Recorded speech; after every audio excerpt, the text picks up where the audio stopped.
आसु नारी निज सचिव बोलाई पठ बहु कंद जो चहु भलाई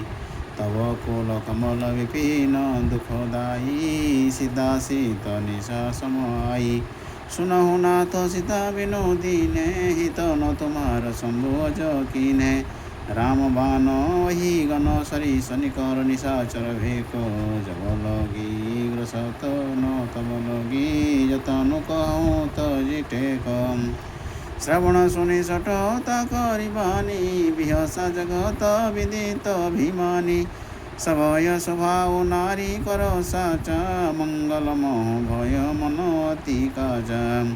जो आवई मरकट कटकाई ज्योहि विचारे निशिचर खाई कपमहि लोक पजा की त्रासा तासु नारी समेत बड़ी आशा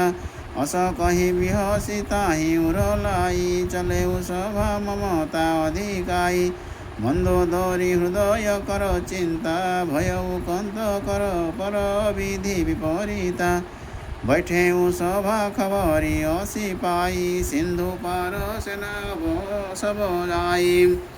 बुझे सी सचिव उचित मत कहू ते सब से मष्ट करी रहू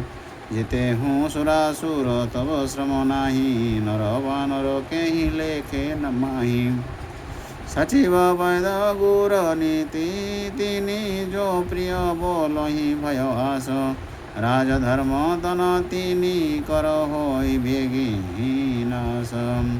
सोई रावण कहूँ बनी सहाई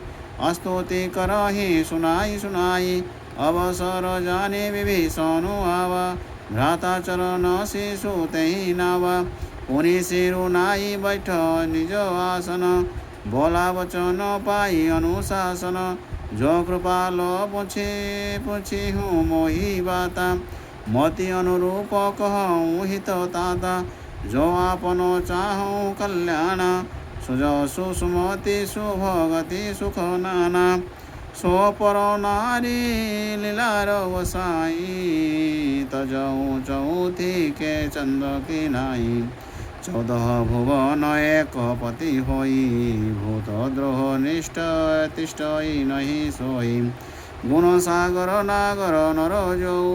अलप लोभ भल कह न कहु श्यावर रामचंद्र की जय पवन सुत हनुमान जी की जय जय जय जय सीताराम।